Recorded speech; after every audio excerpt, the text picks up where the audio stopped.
தமிழகத்தின் 10 இடங்களில் வெயில் சதமடித்தது. அதிகபட்சமாக தொண்டியில் 105.26 டிகிரி ஃபாரன்ஹீட்டும், நாகையில் 104 டிகிரி ஃபாரன்ஹீட் வெப்பமும் பதிவாகியுள்ளது.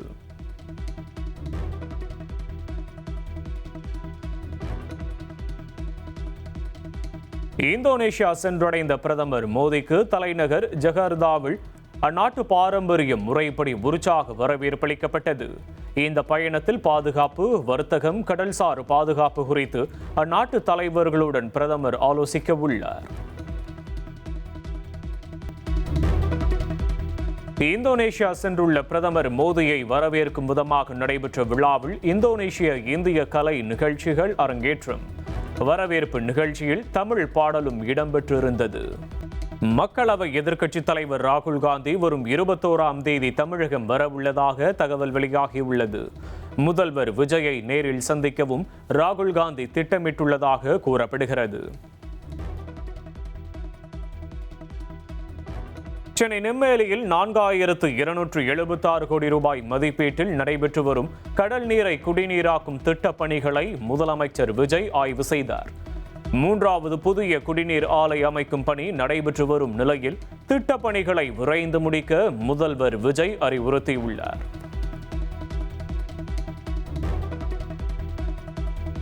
சென்னை நெம்மேலியில் கடல் நீரை குடிநீராக்கும் திட்டத்தை ஆய்வு செய்த முதல்வர் விஜய் திட்டத்தை விரைவில் செயல்பாட்டிற்கு கொண்டுவர அதிகாரிகளுக்கு அறிவுறுத்தினார். ஈசிஆர் முதல் கோவிலஞ்சேரி வரை சுமார் 27 கிலோமீட்டருக்கு குழாய்கள் அமைக்கப்படும் நிலையில் 7.74 கிலோமீட்டர் நீளத்திற்கு குழாய் பதிப்பு பணிகள் நிறைவடைந்திருப்பதாக தெரிவிக்கப்பட்டுள்ளது.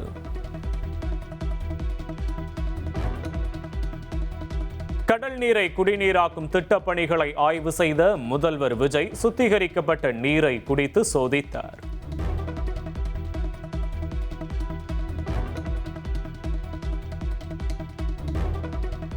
கடல் நீரை குடிநீராக்கும் திட்டப் பணிகளை ஆய்வு செய்த முதலமைச்சர் விஜய் வழியில் வாகனத்தை நிறுத்தி மக்களிடம் கோரிக்கை மனுக்களை பெற்றார். தலைமை செயலகத்திற்கு வெளியே காத்திருந்த மக்களிடம் அவர் மனுக்களை பெற்றுக்கொண்டார்.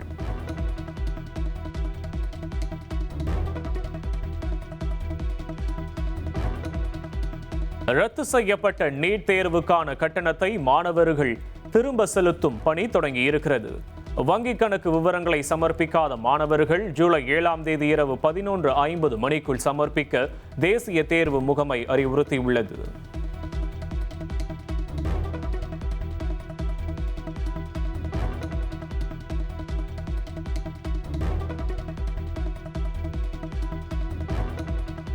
சென்னையில் ஆபரண தங்கத்தின் விலை சவரனுக்கு 1120 ரூபாய் குறைந்துள்ளது.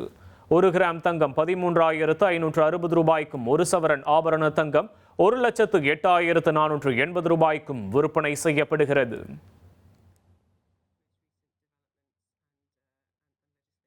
சென்னையில் ஆபரண தங்கத்தை தொடர்ந்து வெள்ளி விலையும் கிலோவுக்கு 10,000 ரூபாய் குறைந்துள்ளது.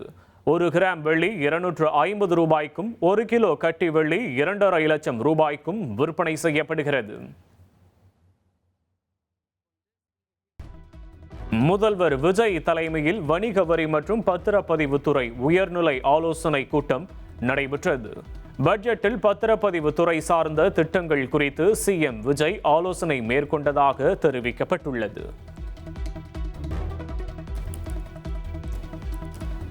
உயர்கல்வித்துறையில் மேற்கொள்ள வேண்டிய பணிகள் குறித்து தலைமை செயலகத்தில் முதல்வர் விஜய் ஆலோசனை நடத்தினார்.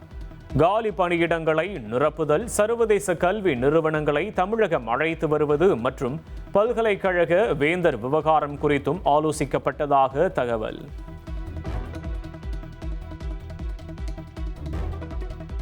காவிரியின் குறுக்கே மேகதாது அணை கட்ட ஒரு செங்கலை கூட வைக்க விடமாட்டோம் என்று தமிழ்நாடு காங்கிரஸ் கமிட்டி திட்டவட்டம். சென்னையில் நடைபெற்ற காங்கிரஸ் செயற்குழு கூட்டத்தில் பல்வேறு பிரச்சனைகள் வலியுறுத்தி 7 தீர்மானங்கள் நிறைவேற்றும். சென்னை தலைமை செயலகத்தில் நீர்வளத்துறை அமைச்சர் என் ஆனந்த் உடன் பாமக தலைவர் அன்புமணி ராமதாஸ் சந்திப்பு. மேகதாது அணை விவகாரத்தில் கர்நாடக அரசின் சதியை முறியடிப்பது குறித்தும், காவிரி, பாலாறு, வைகை ஆகிய நதிகளை மீட்டெடுத்து இணைப்பது குறித்தும் ஆலோசனை.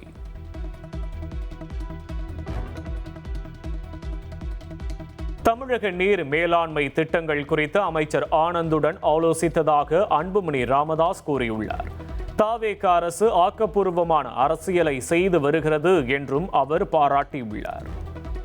இந்த சந்திப்பு ஒரு ஆக்கப்பூர்வமான சந்திப்பு.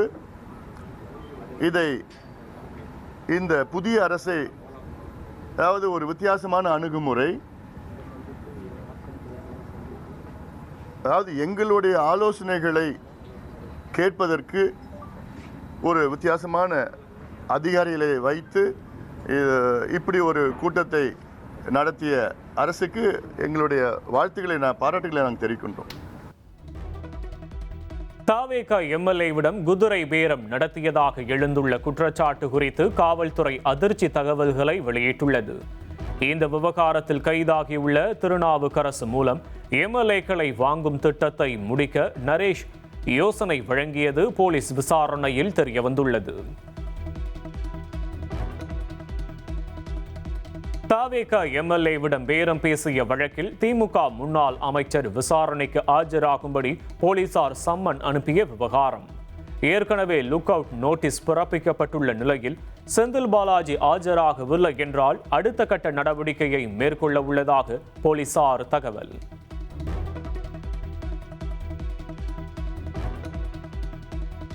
தாவேக எம்எல்ஏவிடம் குதிரை பேரம் பேசியதாக தொடரப்பட்ட வழக்கில் செந்தில் பாலாஜியின் சகோதரர் தாக்கல் செய்த முன்ஜாமீன் மனு குறித்த விசாரணை எம்பி எம்எல்ஏக்கள் மீதான வழக்குகளை விசாரிக்கும் நீதிபதிக்கு மாற்றப்பட்டுள்ளது.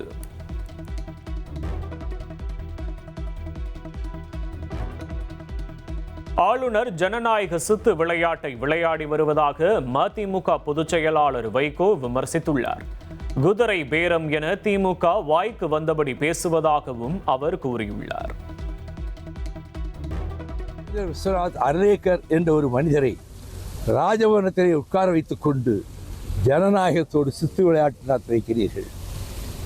யோசப் விஜய்க்கு 118 எம்எல்ஏக்கள் ஆதரவு வந்துவிட்டது என்று சொன்னதற்கு பிறகு ஐ won't be available in Chennai, I am going to Trivandrum என்று இந்த அர்லேக்கர் அறிவித்தார்.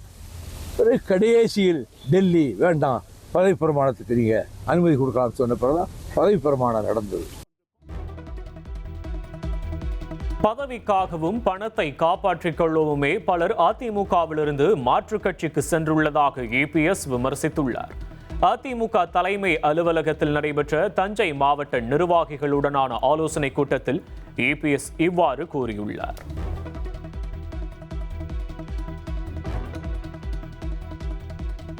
டிடிவி தினகரனை மீண்டும் அதிமுகவில் இணைக்க எடப்பாடி பழனிசாமியிடம் தஞ்சை மாவட்ட நிர்வாகிகள் வேண்டுகோள் விடுத்துள்ளனர். டிடிவி தினகரன் வேறொரு கட்சியின் பொதுச் செயலாளராக இருப்பதாக இபிஎஸ் பதிலளித்ததாக தகவல் வெளியாகியுள்ளது.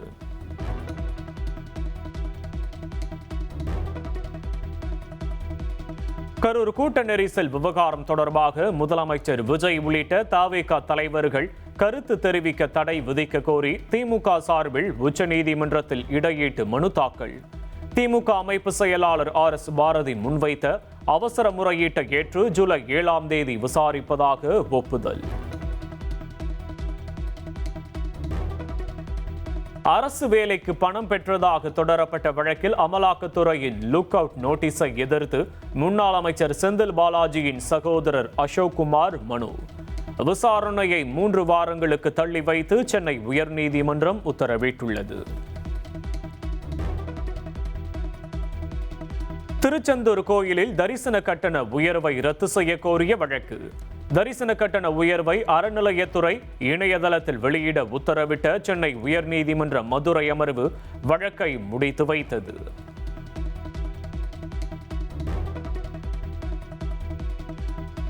அரசியல்வாதிகள் மீதான ஊழல் குற்றச்சாட்டுகளை விசாரிக்கும் லோக் ஆயுக்தா சட்டத்தை தமிழ்நாட்டில் தீவிரமாக அமல்படுத்த நடவடிக்கை எடுக்க கோரி வழக்கு. தமிழக அரசு 6 வாரங்களில் பதிலளிக்க சென்னை உயர்நீதிமன்றம் உத்தரவிட்டுள்ளது. சாத்தான்குளம் தந்தை மகன் கொலை வழக்கில் 9 பேருக்கும் தூக்கு தண்டனை வழங்கிய மதுரை மாவட்ட நீதிமன்றத்தின் தீர்ப்பை உறுதிப்படுத்த கோரிய வழக்கு. மெட்ராஸ் உயர்நீதிமன்ற மதுரை அமர்வில் தொடரப்பட்ட வழக்கின் விசாரணையை வரும் 15ஆம் தேதி ஒத்திவைத்து நீதிபதிகள் உத்தரவிட்டுள்ளனர்.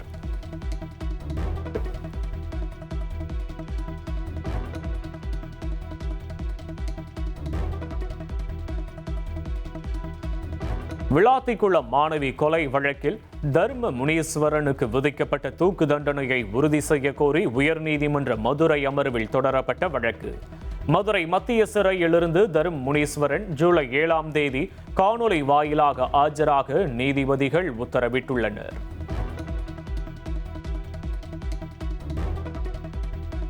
சிறை உளவியலாளர் மற்றும் நல அலுவலர் பணியிடங்களை 6 மாதத்திற்குள் நிரப்ப மெட்ராஸ் உயர்நீதிமன்ற மதுரை அமர்வு உத்தரவிட்டுள்ளது. கைதிகளின் மன போராட்டம் கவலைகளுக்கு தீர்வு காண சிறைகளில் உளவியலாளர்கள் பணியிடங்களை நிரப்புவது அவசியம் என நீதிபதிகள் தெரிவித்துள்ளனர். அயோத்தி ராமர் கோயில் காணிக்கை மற்றும் நன்கொடை முறைகேடு புகாரை தொடர்ந்து ஸ்ரீராம ஜென்மபூமி அறக்கட்டளை நிர்வாகிகளின் ராஜினாமாக்கள் ஏற்கப்பட்டுள்ளன. நேர்மையான விசாரணைக்கு ஒத்துழைக்கவே அவர்கள் தார்மீக பொறுப்பேற்று விலகியுள்ளதாக தெரிவிக்கப்பட்டுள்ளது. மகாராஷ்டிராவின் மும்பை, பால்கர், ராய்காட் உள்ளிட்ட மாவட்டங்களில் கனமழை வெளுத்து வாங்கி வருகிறது.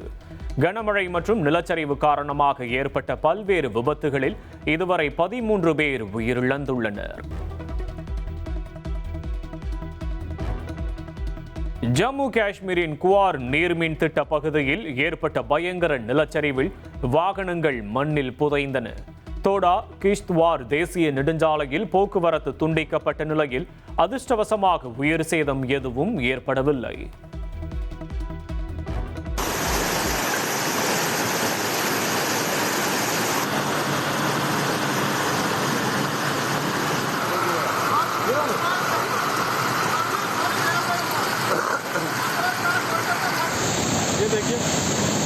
ये देखिए कितना पानी बह रहा है ऊपर से. ये प्रेमनगर है.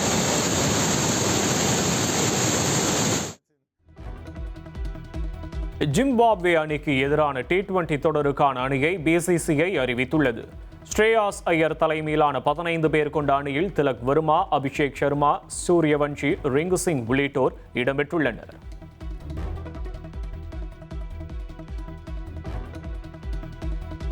ஜிம்பாப்வே T20 தொடருக்கான இந்திய அணியில் தொடக்க வீரர் சஞ்சு சாம்சன் இடம்பெறவில்லை.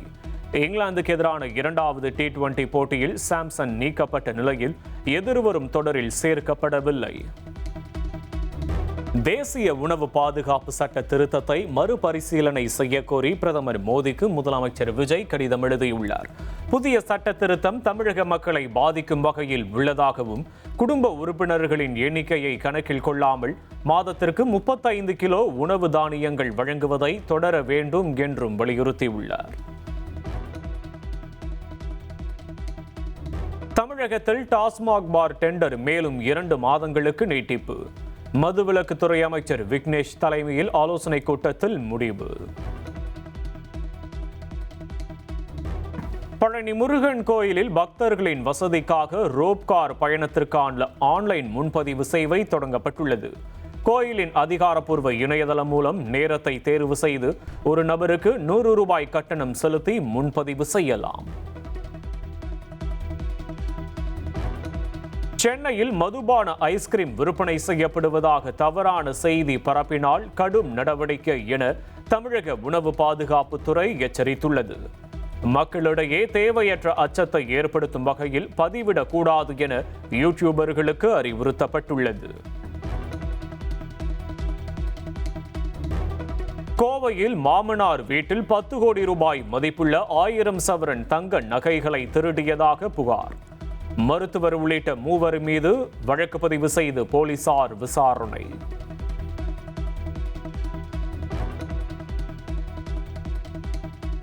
தஞ்சை மாவட்டம் திருவாய்ப்பாடி கிராமத்தில் புதிய மின்கம்பம் நடப்பட்ட விவகாரத்தில் இரு தரப்பினரிடையே ஏற்பட்ட தகராறு மோதலாக வெடித்தது.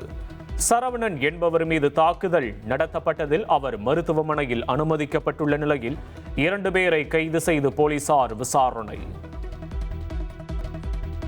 சென்னை புளியந்தோப்பில் 17 வயது சிறுவன் ஓட்டிய பைக் மோதி ஒருவர் சிகிச்சை பலனின்றி உயிரிழந்த சம்பவம். சிறுவனை வாகனம் ஓட்ட அனுமதித்ததாக அவரது தந்தையை போலீசார் கைது செய்து நீதிமன்ற காவலில் சிறையில் அடைத்தனர். கடலூர் மாவட்டம் சிதம்பரத்தில் அண்ணாமலை பல்கலைக்கழகத்திற்கு சொந்தமான 18 ஏக்கர் புல் பண்ணையில் பயங்கர தீ விபத்து. புகையால் அப்பகுதியில் உள்ளவர்களுக்கு மூச்சுத்திணறல் ஏற்பட்ட நிலையில் அருகே இருந்த பள்ளிக்கு விடுமுறை அளிக்கப்பட்டு மாணவர்கள் வெளியேற்றப்பட்டனர்.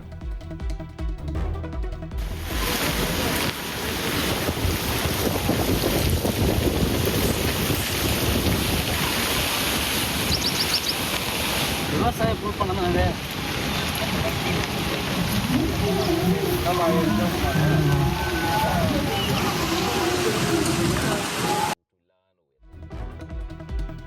நெல்லையில் ஏற்பட்ட சாலை விபத்தில் மூளைச்சாவடைந்து திருவனந்தபுரம் மருத்துவமனையில் சிகிச்சை பெற்று வந்த 7 வயது சிறுவனின் உடல் உறுப்புகள் தானம். சிறுவன் யாஷ்வானின் கல்லீரல், சிறுநீரகம் உள்ளிட்ட உறுப்புகள் 4 பேருக்கு பொருத்தப்பட்டுள்ளன. ஹைதராபாத் திரையுலகில் புஷ்பா 2 கூட்ட நெரிசல் வழக்கில் நடிகர் அல்லு அர்ஜுன் நம்பள்ளி நீதிமன்றத்தில் காணொலி வாயிலாக ஆஜரானார். குற்றம் சாட்டப்பட்ட மற்றவர்கள் ஆஜராகாததால் அடுத்த கட்ட விசாரணையை வரும் 29ஆம் தேதிக்கு ஒத்திவைக்கப்பட்டுள்ளது. ஓணம் பண்டிகையொட்டி 100க்கும் மேற்பட்ட சிறப்பு ரயில்கள் இயக்கப்படும் என மத்திய ரயில்வே அமைச்சர் அஸ்வினி வைஷ்ணவ் தெரிவித்துள்ளார். இதற்கான அறிவிப்பு விரைவில் வெளியாகும் எனவும் அவர் கூறியுள்ளார்.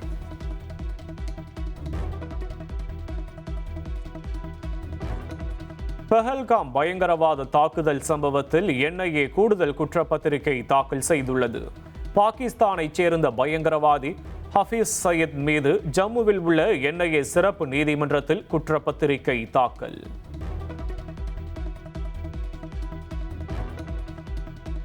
மேற்கு வங்க மாநிலம் பாருய்பூரில் மைனர் சிறுமி பாலியல் வன்கொடுமை செய்யப்பட்டு படுகொலை செய்யப்பட்டதாக கூறப்படும் சம்பவத்திற்கு கண்டனம் தெரிவித்து மம்தா பானர்ஜி மெழுகுவர்த்தி ஏந்தி போராட்டம் நடத்தினார். பாதிக்கப்பட்ட சிறுமியின் குடும்பத்திற்கு நீதி கோரியும் குற்றவாளிகளுக்கு கடுமையான தண்டனை வழங்க கோரியும் முழக்கங்கள் எழுப்பப்பட்டன.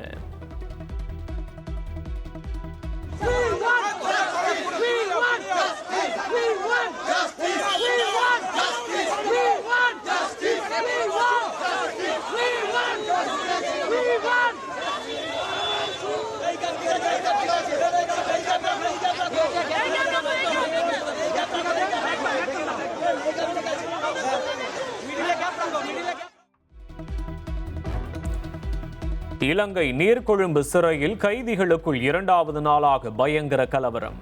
சிறைக்குள் 2 குழுக்கள் இடையே வெடித்த பயங்கர மோதலில் 25க்கும் மேற்பட்டோர் உயிரிழந்துள்ளனர்.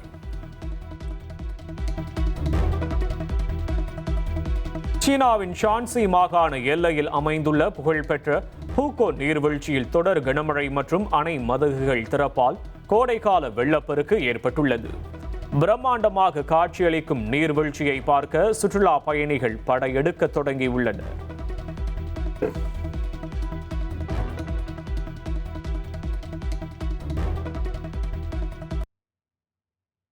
இந்தியா இங்கிலாந்து அணிகளுக்கு இடையிலான 3வது T20 போட்டி ஜூலை 7ஆம் தேதி இரவு நடைபெறுகிறது. 5 போட்டிகள் கொண்ட தொடரில் இங்கிலாந்து 1-0 என முன்னிலை வகிக்கும் நிலையில் முதல் வெற்றியை பதிவு செய்யும் முனைப்புடன் இந்தியா களமிறங்க உள்ளது.